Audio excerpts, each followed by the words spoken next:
Hello, Malarvili. Hello. Yes, we are back together again after many weeks because you decided that you preferred Ashok to me for a couple of weeks, but that's okay. I will take that as feedback and add that into my repertoire of being a little bit more zen with things. Hello, everyone. Hello, everyone. Welcome to our show. Just to let you know, this is this week's episode. This week's episode has been pre-recorded. You could say it's an issue, you could say it's a problem, but it's a nice problem to have when we have scheduling clashes. So there it is. We are pre-recorded the session. So we've got an interesting guest with us today that I think is I hope he triggers Malar, but then there's a secret hope that I just verbalize, but that's okay. Malar, have you got anything to say before we bring up our so the week? Okay. Welcome to Leadership in Flow Asia Season 3. This is Malar from Kuala Lumpur, and we are gathered today after such a long time with Shamini Sudhan, who was trying to get a public apology for me. No, not at all. Not at all. I'm just putting you in your place. That's all. Yeah, but I think it's really exciting I think today's topic is really exciting for me. And yes, just in the pre-meet itself, the speaker triggered me a lot. So the topic is Leaders Unplugged, Realistic Expectation, Real Engagement with Mukesh Gupta. And I will also send a message to my therapist that I might need a session after the session with Mukesh. Okay. Wow. Okay. I thought I was drama, but okay, never mind. I should have learned my lesson by now already. Yeah, I'm the queen. You're the drama. I'm the queen. Yes, you're the queen. Let's bring this up. Yeah. So we met Mukesh. Mukesh said yes to my invitation to join us at the recent Leadership Learning Festival on the 2nd of August. And he showed up. Not only did he show up, he was present during the half day that we had together, and we had coffee a couple of days ago. And I said, okay, I think we need to put you on our show because there's some interesting ways in which Mukesh looks at the leadership journey or being a leader. And from that, I think it's both the leader as a person, me, self-leadership, as well as a leader of, let's say, a business, a team, and so forth, right? So we're going to bring Mukesh up as usual, and then we'll do a little bit of introduction while he's with us. Okay, so let me do that and switcheroo. Yep. And Malay, you're going to switcheroo or I'm going to switcheroo? Okay, all right. Hi, Mukesh. Hello, happy afternoon. And from sunny Singapore as well. Very hot today. I thought it's a good way for us to introduce you to our to our viewers is to ask you to tell us a little bit about what you do. So there are two things I'd like to ask you about. One is the work that you do, which is a bridging work, right? So you bridge two, three communities together in SAP. Tell us a little bit about that. So thank you so much for having me on your show and for the kind words. So my Mm, role at SAP is threefold. Number one, I bring customers together on a single platform, mhm, virtual or in person, and get them to talk to each other so that they can learn from each other and their experience of using SAP. And number two is to get their feedback within SAP, not individual customer feedback, because there is a different mechanism for that, but anything that I find across the customers, which is kind of systemic in nature. If mm, there are any feedback, then I bring them back into SAP and let the respective people within SAP know so that those systemic issues can be addressed mm, at the systemic level.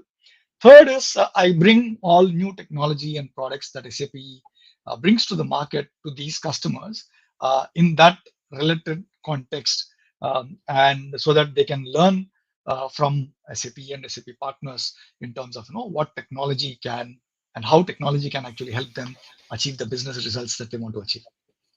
okay. So, so I use the word bridge quite accurately in that you and it calls on a whole range of different skills, right? And also knowledge building in terms of the space. You have a broad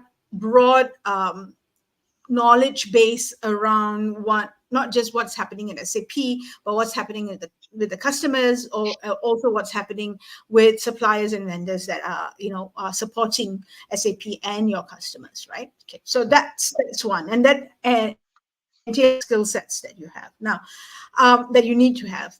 You also have another role that you kind of in passing shared with me, but not really in passing. You're a blogger. You do a podcast. I mean, I don't know where you find that, but never mind. You're a blogger. You do a podcast, and you've written 3 books and another 3 in the making. Tell us a little bit about where does that all come from and what's it all about? So this is a question that a lot of my colleagues ask me as well. But I think, given the nature of my work, when I bring these communities together, there are times when I bring industry-specific customers together. So there is industry knowledge. I bring Mm, function-specific communities together: HR, procurement, marketing, finance, and so that's something that I learn as well. And then, of course, leadership as a topic as well. mm, So at one point in time, maybe about 13 years ago, I thought that it might be a good idea to kind of express myself as well. So that's been a very important part of my personality, is to be able to express what's going on inside of my head. Earlier, I used to do in meetings and with people, but then I realized that blogging would be a good idea to do that self-expression. So I mm, started 13 years back, and I've been blogging. I just published my 989th post last week. So in a month, maybe, or in a few weeks, I'll be publishing my 1000th post, which is nice. It also, when I go back 13 years and read what I've written about a particular topic, mm, and today, what I think about the same topic, I realize that where my views have changed, where my views have not changed, which means that mm, views have been consistent, and at the same time, it also shows me where I have grown as a person, as a leader, and where my thinking has grown as well. So that's one mm, reason why I continue to blog. mm, And it also gives me a way to process things. So whatever I learn in all these meetings, in all these conversations, I synthesize all of that and kind of publish mm. what my thinking on those topics are. And then of course, those are short term, and then these are the 3 books that you spoke about. This is the Yep. latest one, being Happy. It's a collection of short stories on happiness. This was the second one, called Thrive: Mindsets and Skill Sets required to succeed in a world dominated by smart machines and intelligent Mm. algorithms, which is the world we live in right now, right? So yes. Yeah, this is the Like one when I that wrote this book. that's the one you wrote for your son Yeah, 5 years ago to prepare yeah, him for a world where AI is going to become dominant in it. correct. Okay. So Yeah. I thought it would take about 10, 15 years, but we are already in that world. And this was the Mm, first one that I wrote, which is your startup mentor for people who want to who have no idea about startups, but want to start. It was written in the mm, form of a business poem.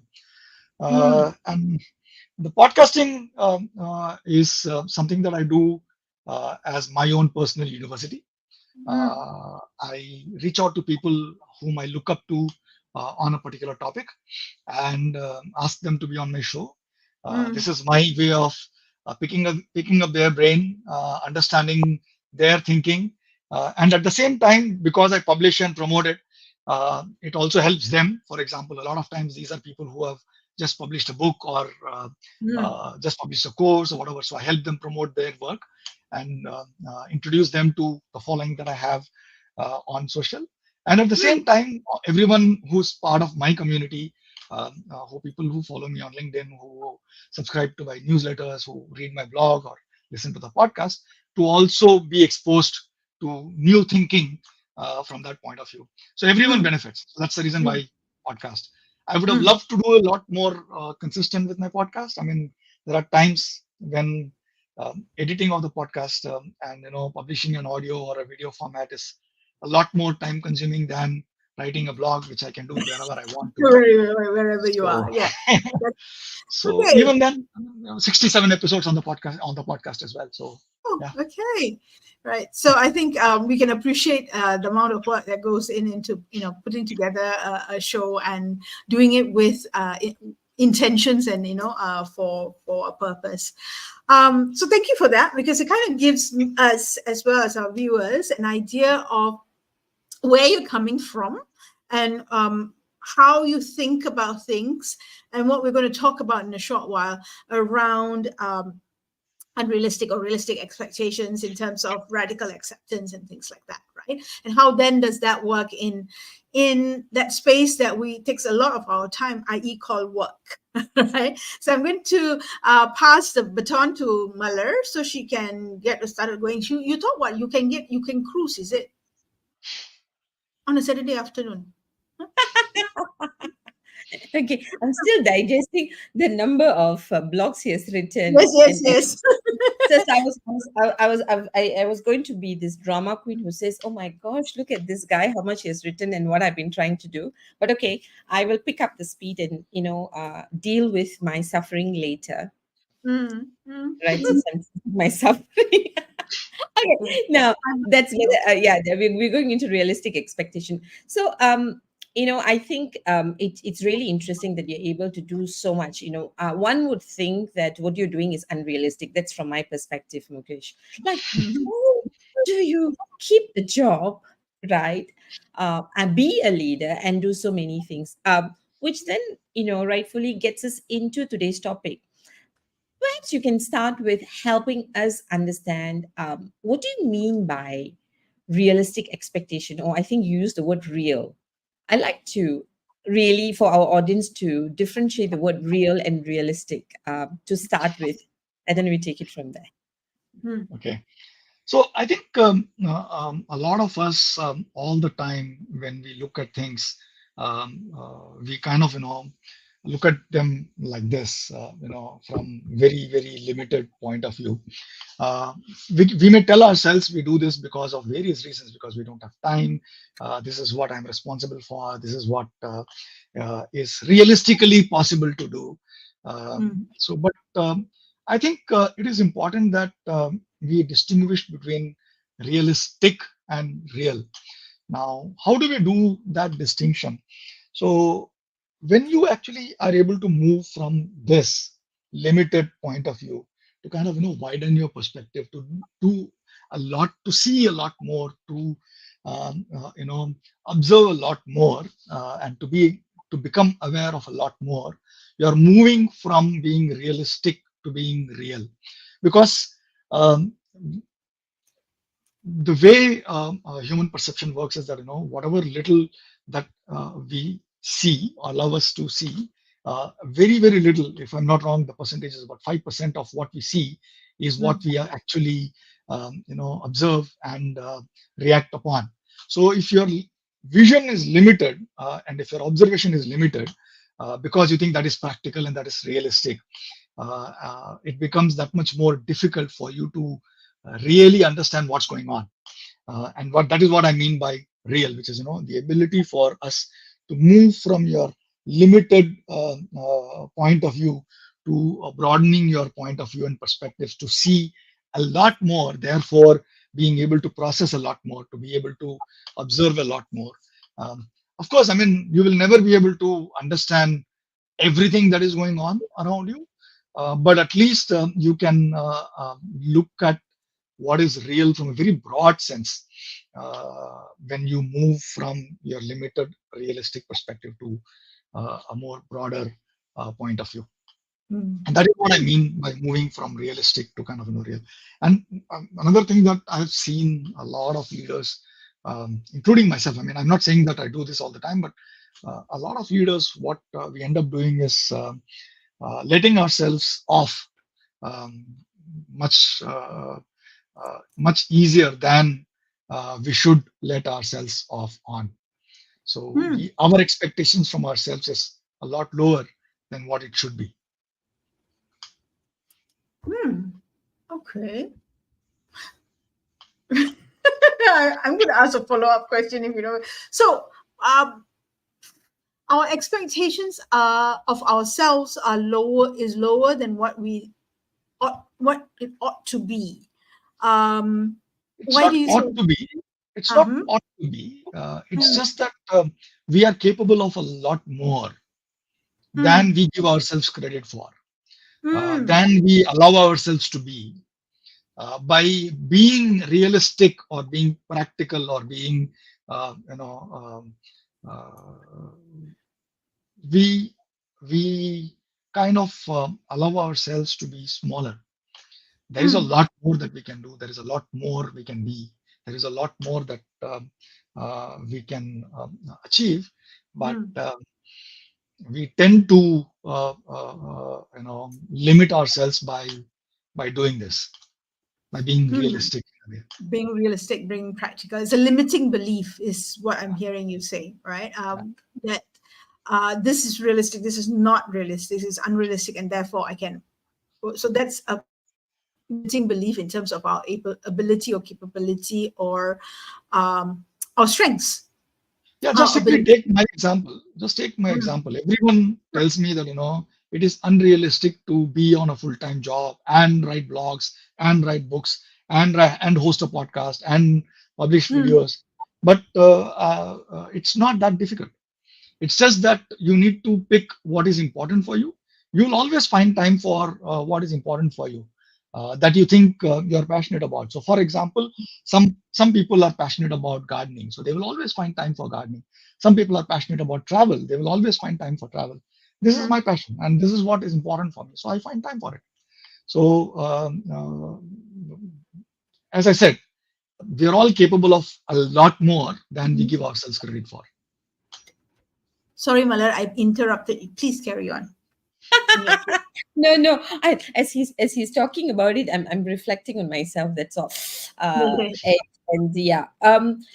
So, what I took back from you, right, Mukesh, about being real and realistic. So, what came to my mind, or what I learned, is this. I think when you use this, it's so clear that sometimes I'm just so stuck in my role, in my thinking, and what's in my head, and I think this is the world, and this is the capacity that I have. And what you're reminding that in the real world, there's a lot more there, whether in terms of knowledge, in terms of thinking, in terms of resources, right? So there's a lot more out there, and we typically, we use the word tunnel vision. So don't be stuck here and think this is the capacity for what you can actually do, is what I am taking back, right? So now bringing it back to leadership. So I think what would be good is that if you could give us an example, right, that you've seen in any leaders, including ourselves, right? So where you see today where leaders are stuck here in the Mm. practical issues, in the realistic expectations that's been set to them, by them, for them, whatever, and how they're not able to actually be of more of the real capacity that they really have because they can't see it. So if you could give us an example, I think that would be very useful. So let's take my work and my example itself, because I know myself the best, right? So when I started off in this role, I would always have this expectation that I will do what I'm responsible for, which is just Mm. run these activities, host these meetings, and look at it from SAP's perspective or my perspective alone, which is kind of very limited. And when I started moving away from that and kind of starting to look at it broader and from different perspectives. So for example, I started thinking about, okay, what does a customer's perspective look like? Why do they behave the way they are behaving Mm. from a technology adoption point of view? So when I started looking at my sales teams and trying to understand why they behave the way they behave when selling products and services to these customers. When I Mm. started looking at understanding the perspectives of the partners and the way they behave and why they behave the way they behave when dealing with both SAP as well as our partners. When I started looking at and talking to and trying to understand the perspectives of even the customer service folks within SAP and how they behave with customers. When I start looking at and trying to understand the services team and how they behave and why they behave. So my understanding of the entire situation increased manifold. What Mm. that meant is that I started understanding not only the different perspectives that people have, but also the relationships between all of these different stakeholders and the Mm. interactions that they have amongst themselves, and how all of that is kind of leading to a systemic issue, which kind of keeps customers not being able to benefit from the technology as much as they could. Now, what that does is when I now have interactions with any of these stakeholders, I don't go with a fixed mindset that you are doing this and because of this there is this issue.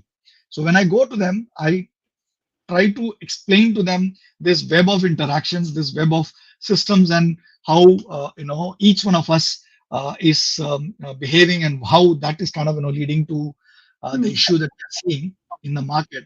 And that has actually done three things for me. Number one, it has created credibility for me within the customers. So now when Mm. I go and talk to my customers, they actually sit up and listen to what I have to say. Number two, it has given credibility for me within my organization as well.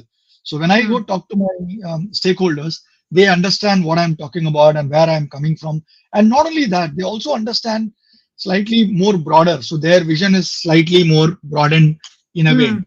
Mm. And my hope is that all of this will lead to better understanding of how this entire system work, how this entire web of interactions work, and overall improve how we serve our customers and how they benefit from using the technologies that we bring to them. I Mm. can already see that happening in some instances. Some customers have started implementing some of the ideas that we jointly discussed, and which is kind of having an impact on how they run their business. Mm. It also slowly started having an impact in terms of my stakeholders within my company as well. Whereas they used to come with their fixed way that okay, you want me to present on a topic, here is my standard presentation. So when I now talk to them about, okay, here are things that we need to understand, would it be possible for you to make your presentation or deliver it in this way so that it reaches them better, it kind of has a better impact. Some of them have started changing the way they approach these presentations and this Mm. conversation, and which again helps improve the overall maturity of technology adoption within my customer base. So Mm. I'm seeing benefits of that. They are slow, but they are permanent, which means that it is not that these changes will go back the day I kind of stop talking about this. Mm. A lot of times people change, but the change is kind of temporary. So they do it for a period of time, and when the pressure is there, and the moment you release the pressure, they go back to their status quo. I believe strongly that the changes that I'm seeing both internally and externally, the small shifts in mindsets. Um, at least I want to believe that they're permanent, which means that Mm. it doesn't matter whether I'm there or not, and doesn't matter Yes, whether I'm involved or not. When they talk to their next set of customers in a different context, they will learn from what we have done, and that learning will kind of will be useful in those interactions as well. And that is how you shift. shift. Yeah. Malay, I'm going to interject with just one follow-up question. What does what you've shared, right? And that shift that you made, that transition, that you made.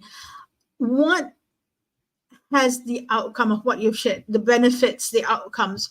What has that meant to you in your role, and what has that meant to your boss running that whole system? Yeah. So I think let me first start with my boss. I mean, I'm really, really thankful to her. I really respect her for allowing me to, do the work that I do in the way that I think is the best. Mm, So also because of what I have done, it has also given her the confidence to kind of let me run the show the way I think is the most relevant for both mm, SAP, our customers, and our stakeholders as well. mm, She has been very kind. She has been very trusting. She has been very, um, how do I put it? Uh, I don't think I could have done any of this if it were not been for the trust that she placed on me. So if mm. you actually look at the background, you see the white frame on the Yep, background. So yep. that's something that my boss gave me, and um, it says there are three Lego toys there, and each one of that actually has an inscription, which kind of brings out every one of these aspects that I just spoke about. Mm, So mm, and I'm really, really grateful for her trust in me, mm, and that also makes sure that I'm able to deliver on that trust. I'm able mm, to do the best and be the best version of myself, so that the company benefits, so that the customers benefit, and I benefit because I grow as a leader. And mm, she's also been kind enough to give me promotions on a regular basis, and grow mm, me within the organization as well. mm. So what was your first question? I'm sorry, I kind of got carried in. No worries. No worries. You're validating your journey and your achievements, right? And also the person who paved the way for it. I think so. My question was, what does having got all these benefits, right? That credibility with the customer, the credibility with the organization, with you broaden your reach to others, right? Doing all of that and getting all that benefit, all those benefits, what has that meant for you, Okay. and what has that meant for your boss in terms of being the head uh of a department, right? That has that. So yeah, yeah.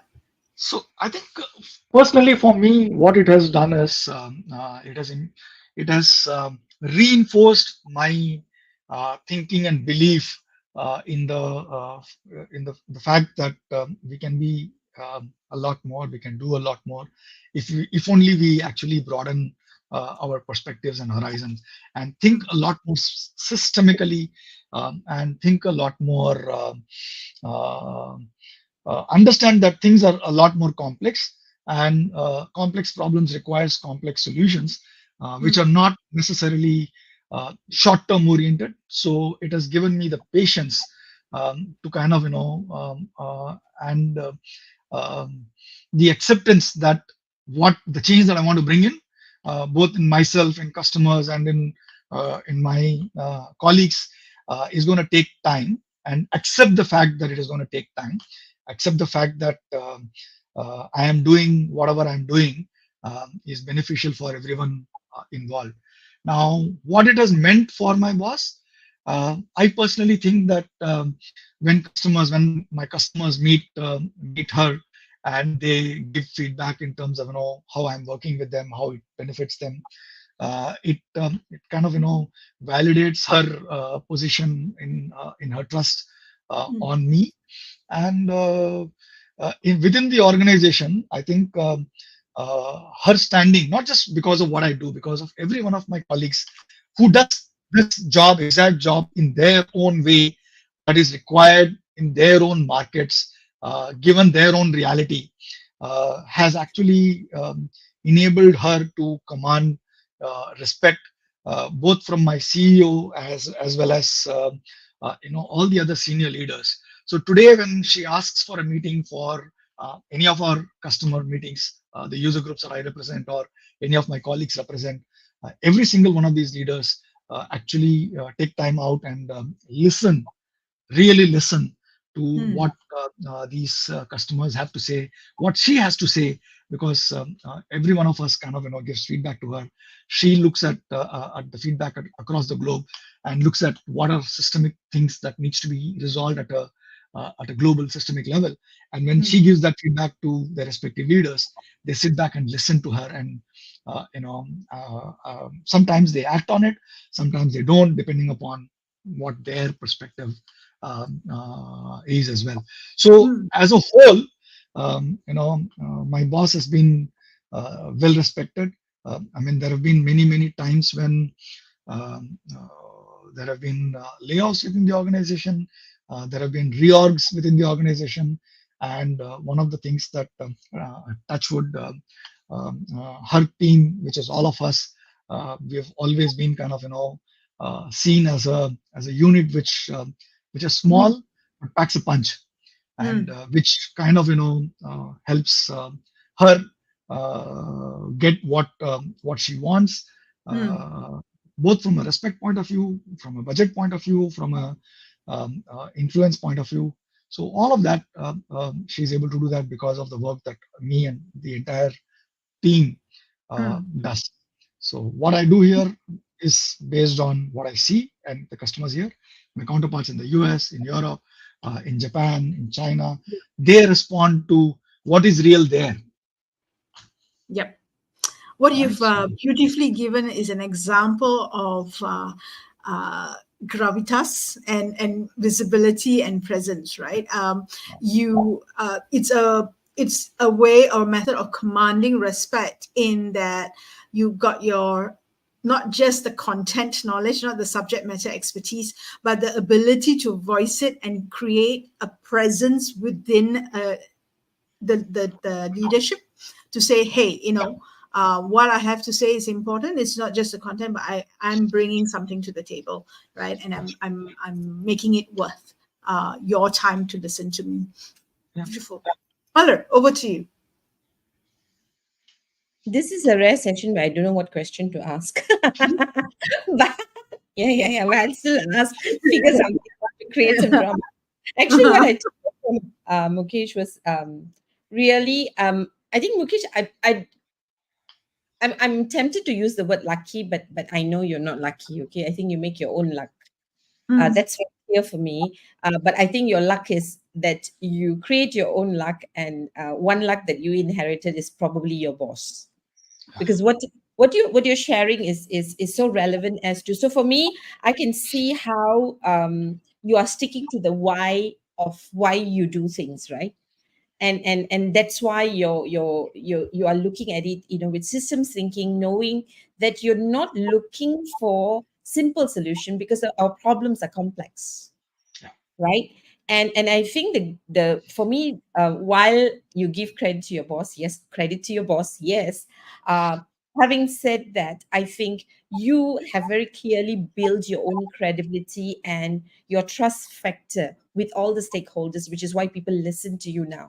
Now, when we talk mm, about lead, when we talk about influence, I think what you've done is that you've given us a clear picture of what influence will look like, especially when you have no power, which then gives you power. mm, right? So all that you explained about you, your relationship with your boss, and the layoffs, and how your department is distinct and is appreciated for staying relevant. So, and the other thing that I picked up is that you've been actually telling us like very little simple stories about how you operate, but I think in our business world, this is what we call relevance. So you've actually helped us understand what Simon Sinek tries to understand. Do you stick to your purpose? Why? Who is affected? Who are the stakeholders, right? Plus, you are helping us to ask that question. Now, I know I need to do this as a leader, right? But do I know why I'm doing it? And is this relevant to what we're doing now? And relating it to our sustainability, which is the future. Because you said something that was, I thought was both funny lah for me, because you said, I think the change is slow, which is real, because change takes time. Real change takes time because it's an inside out change. And you're investing in the inside out change, which is why you are believing that the change might be permanent. Mm.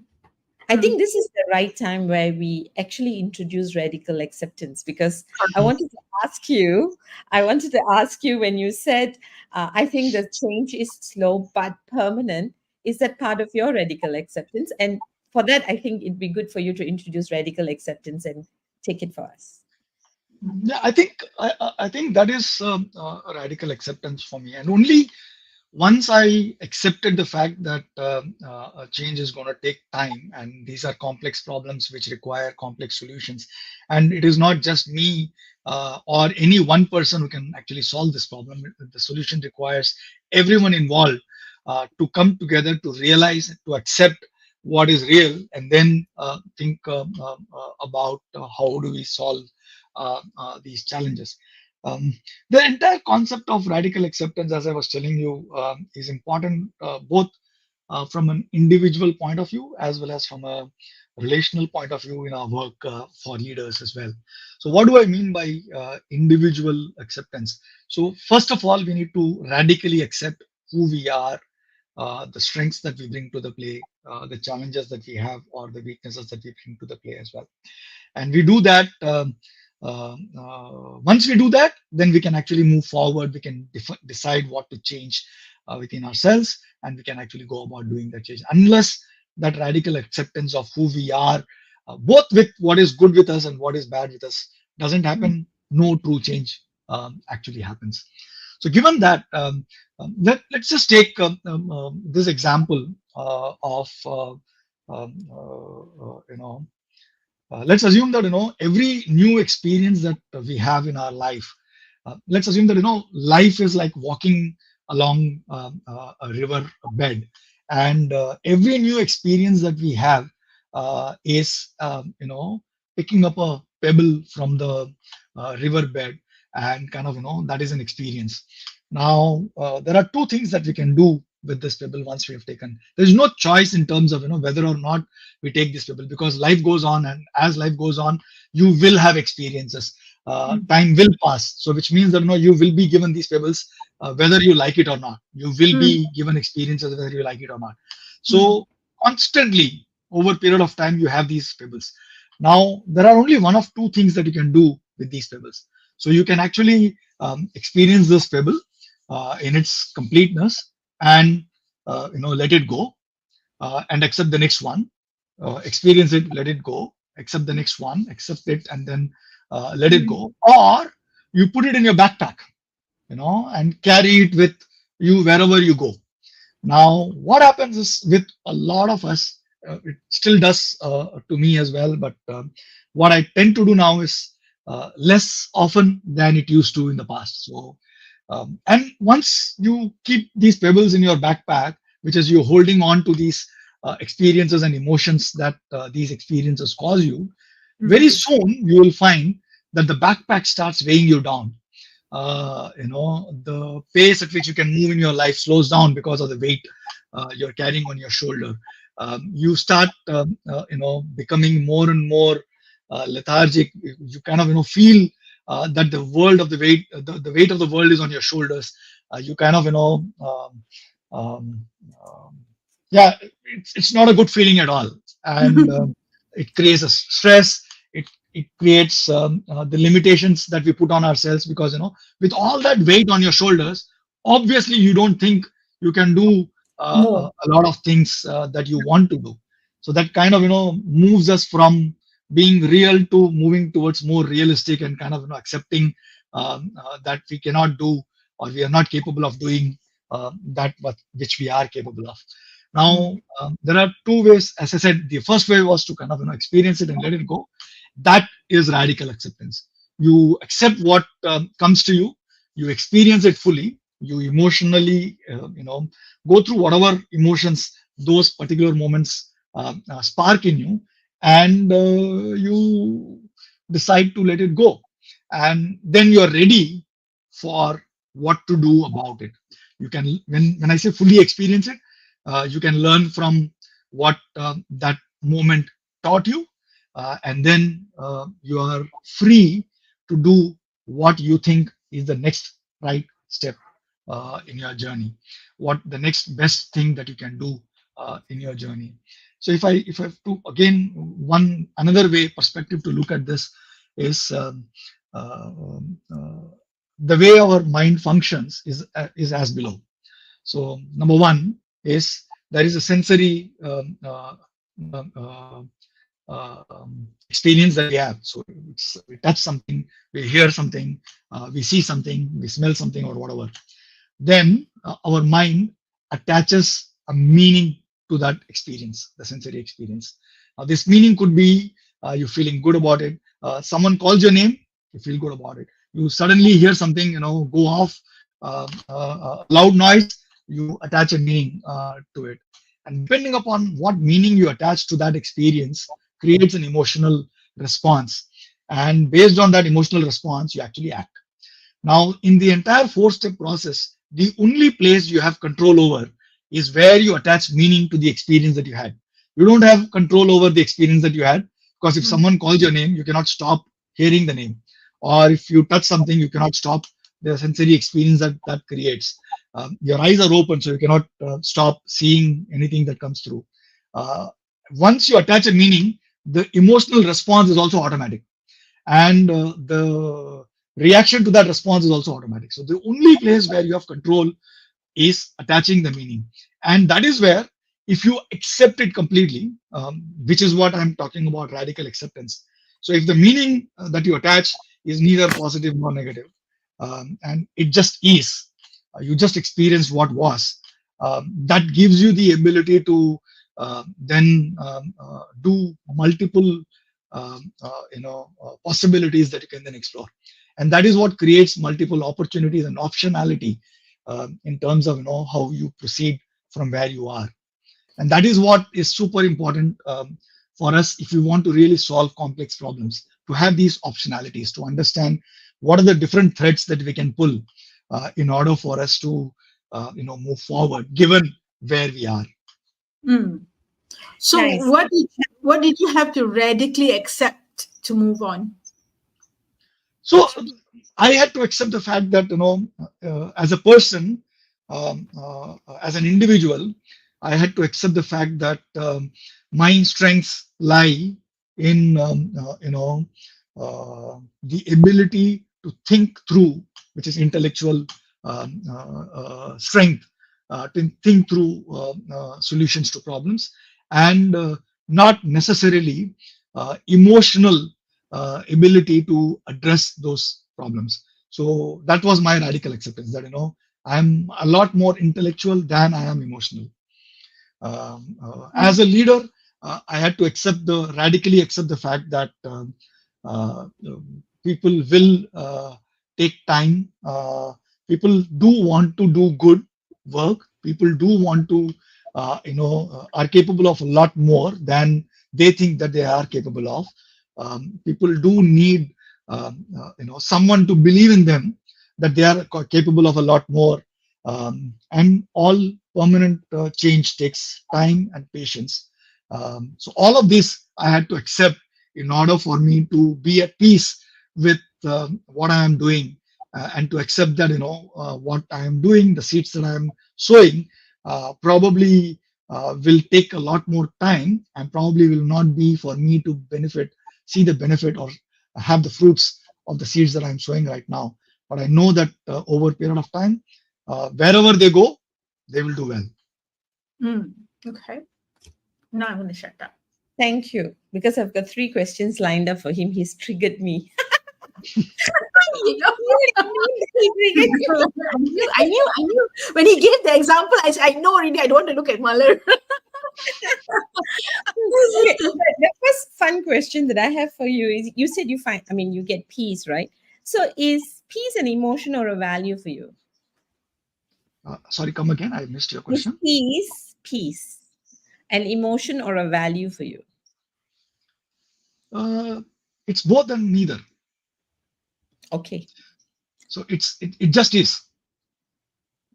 Okay. I just needed to know that because you said you don't seem to be you're associating yourself intellectually, which is my exciting part. But yeah, and I think we'll have another 1 hour separately for that, right? I'm the opposite. I won't say I'm the opposite, but I'm a very strong on emotions and how it makes us. But that's not the point. I think the question I had for you, I think I loved your clarity, where you talk about realistic acceptance. Right now, again, I want to differentiate because you seem to be, or you have chosen to be in a space where you can practice radical acceptance, right? I want to take you to what we hear in the realistic world. Mm. The realistic world that we know of generally, and in our audience who are listening, I hope you will contribute to that. There is no patience for change in the long run, right? I don't even think we think, I think we're looking at how to make babies in less than 9 months, right? Yet perfect, right? So that's the world, the real world, where leaders exist. So I can imagine a leader who wants the ideals that you want on one hand, right? So one is the radical acceptance in the realistic world that has been created. Number one. Number two is that, you said something where meaning. So what I took back is that we make meaning, which is why we have the emotions that we have, and I agree with you, right? But when we perform as leaders, when we are called into the space of leadership, we are going into a space where the meaning is already made for us. A leader who can bring about change overnight, quickly, big changes, is celebrated as a successful leader, right? How often do we today in the realistic world we see bosses or organization or the structure giving us permission to be real, right? So how do people who are those leaders who are listening to you, and you probably evoked what they had suppressed emotionally in them about finding their peace that you have, what how do they start their journey being in this space where the meaning is different, right? Success is measured differently, right? And they're already there. How do they start the process of radical acceptance? I think the first step is to radically accept where they are, which means that if they are in an environment which expects them to produce overnight results, then they need to accept the fact that I am in a world where I'm expected to deliver instantaneous results. So that is acceptance number one. Acceptance number two is also the fact that uh, I am capable of doing a lot more than what I am doing. My team is capable of doing a lot more than what they are currently doing. Number three is the radical acceptance also of the fact that if these changes needs to be for the long term, then shortcuts will not help. Then there is also the radical acceptance that whatever I do, whatever my team does, needs to have both elements of instantly, what delivers results, while at the same time, what are we doing to make these results permanent over a period of time. So always we tend to look at these two things as being opposite of each other, which is delivering results immediately Mm, or being practical in a way, and mm, delivering results in the long term, and making those results permanent. You tend to see both of these as opposite ends of the spectrum. But if you actually look at the spectrum and kind of make it come together, you will find that it is the same. You can actually be both practical and short term, and sow the seeds for the long term.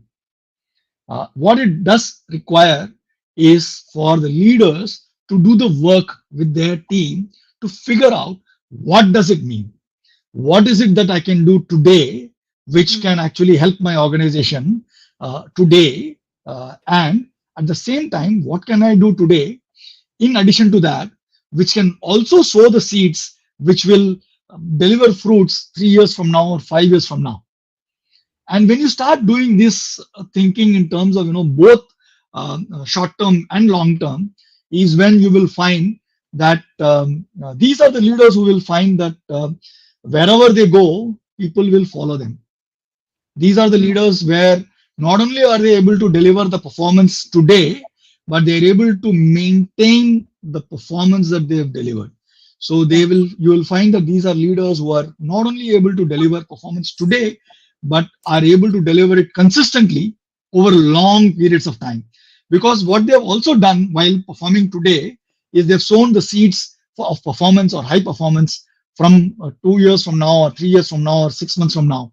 So but when they reach that 6 month period, there is already enough already being done in the past, which they can actually benefit from. And it's kind of a snowball effort, right? So the hardest thing is when you start. 2 years down, much easier. 3 years down, even more easier. 5 years down, even more easier. So the point is that you need to start today, and it is hard today. You accept that it is hard, and you don't run away from it. You accept it is hard and still do it, Mm, and believe that you have the capacity in yourself to do it. So all of that again boils down to the fact that you have to accept where you are, accept that you have to perform for today, accept that you have to perform not just for today, but also sow the seeds for future performance, and think long term. And it is not a dichotomy, but it is something that you can actually do together right now, so that 2, 3, 5, 10 years from now, it becomes easier for you. Nice. Thank you. mm, I think you very nicely summarized that, radical acceptance is it's okay, for us to start with being realistic, but get to real. And we don't have to be stuck with our binary language. It's not either or, but think of what are the actionable items that you can act on today, which might seem hard, which not just handles your realistic challenges, but also invest in the future that you think is possible for the people, for the purpose that you're serving. I think that's what I'm hearing for you. It's not either or, but you can do Yeah. both. And that's And where the mindset of mm, having the capacity to do more, because you're yeah. limiting your capacity, you think now and not future, or future not now, but you're more than what you think, is what I'm getting. Yes, I think Mukesh, you wanted to add something. Yeah, and I think what also is important is uh, doing the work. It is hard work working with your team to figure out what is practical for today, mm, and what in addition to that, or coming up with an idea, or coming up with a process, coming up with a system, coming up with a set of things that you can do, which both give you results immediately as well as results later. long term. By not doing that, what you're also doing is you are in the long term, you are actually robbing this confidence, this ability from your team. So as a leader, if you build that confidence, and if you have the confidence that your team and yourself can actually do the work and produce the results, it you're walking the talk, which means that everyone that works for you is learning from you, and each one of these guys will go into different areas of either your organization or some other organization, and they will do what they have learned from you. By not having done this, what you're doing is you're robbing them of these belief, this ability, and this capability as well. So they are not able to do elsewhere because they've not seen anyone else do this in their life. So I don't know whether you've seen this.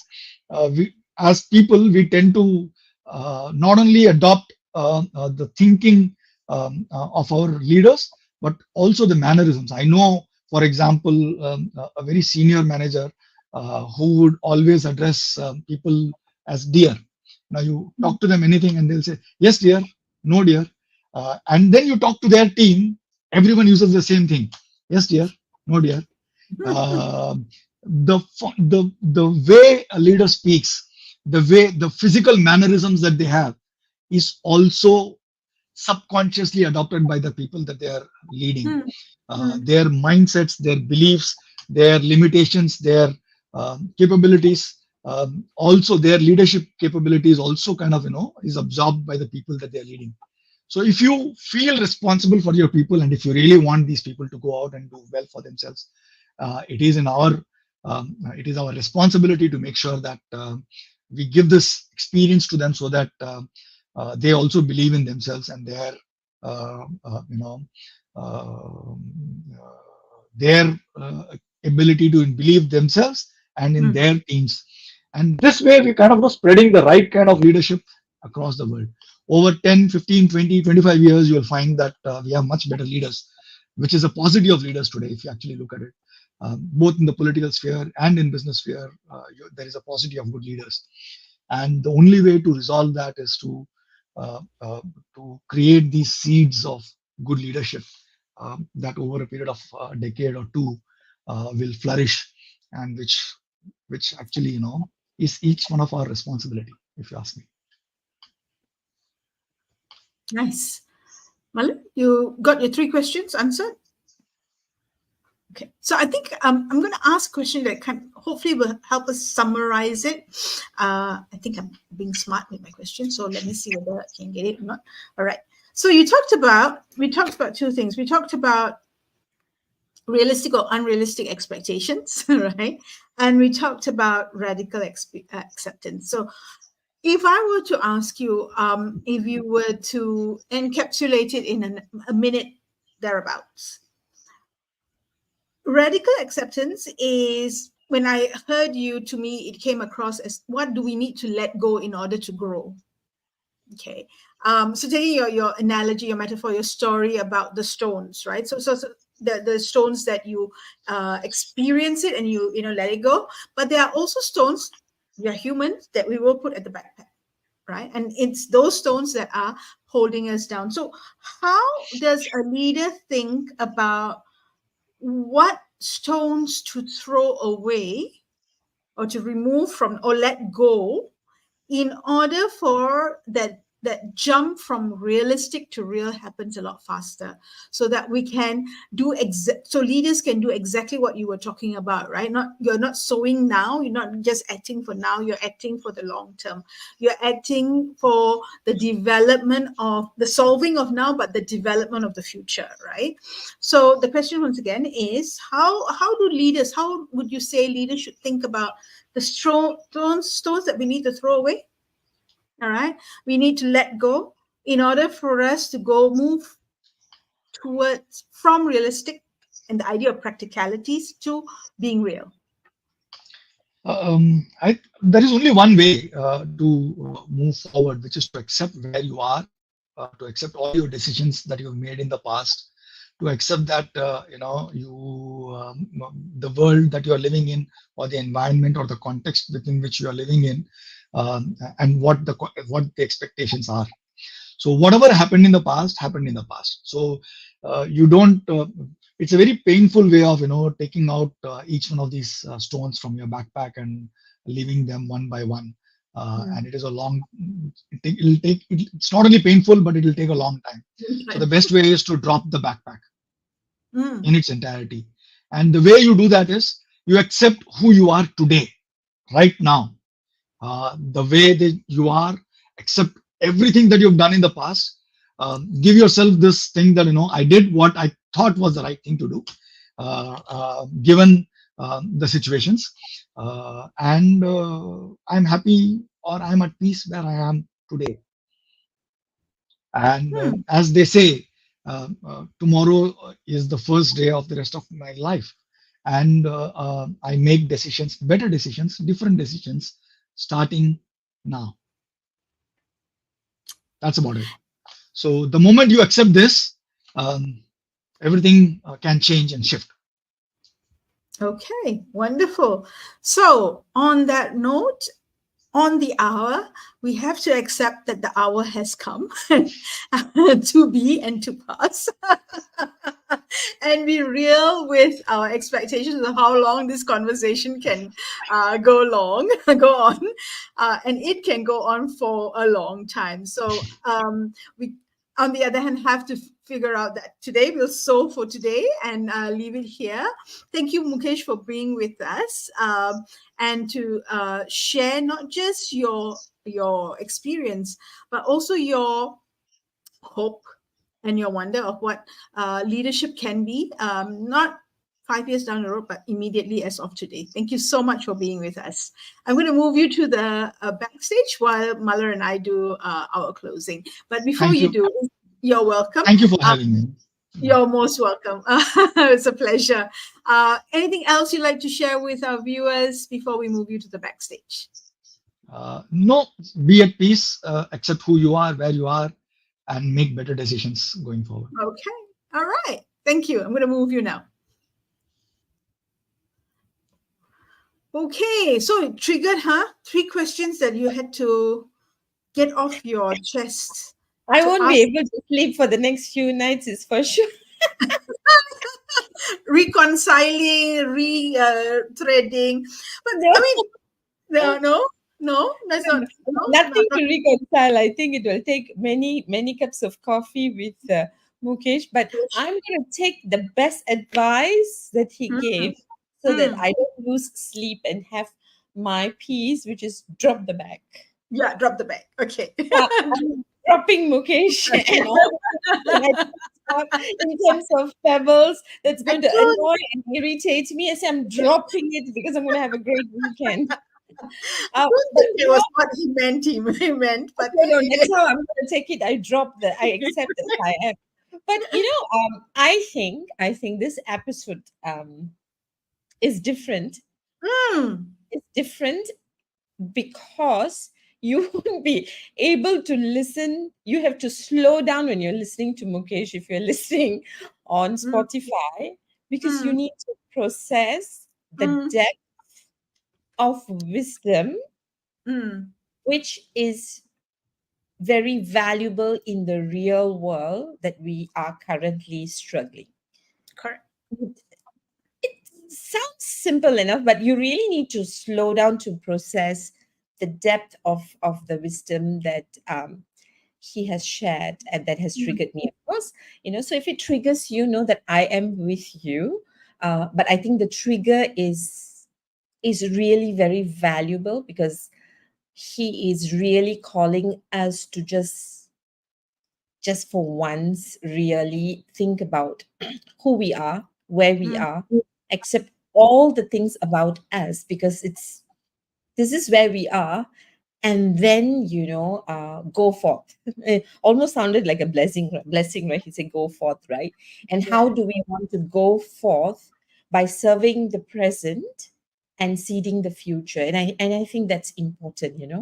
Correct. How do you solve the problem of now, which is what you said, and so for the future. So that's a lot for me to really settle in with before I can ask him for 1 hour of his time to argue lah. After all, Mm. I'll get emotional. He won't be emotional, and then I'll be more emotional. I don't need all that. All right. So passing it back to No, close. it's okay. I think I know what your next trip to Singapore would be in terms of scheduling. I think I know who to get you to meet. Yeah, might be a surprise. Okay, You don't like me as much as I believed you did, but it's okay. I'll stop making meaning about love between Yes, love people. comes in many ways, and it is with that love that I am saying that that's precisely why we started this show, in February 2022, because we want to hear leaders with different ideas. All right, and it's not the norm, it's not the storybook ending that we're looking for. We're looking at ideas that leaders have that's different and that might trigger you, that may make you question. So yeah, and I think this episode has done quite a bit of that, through. So if you want to do a change, slow down. Are you able to? Can you? And if you don't, then what's at stake? On that note, thank you very much for being with us this week. We will see you the same time, same place next week. However, I also have one more thing to say that's coming up.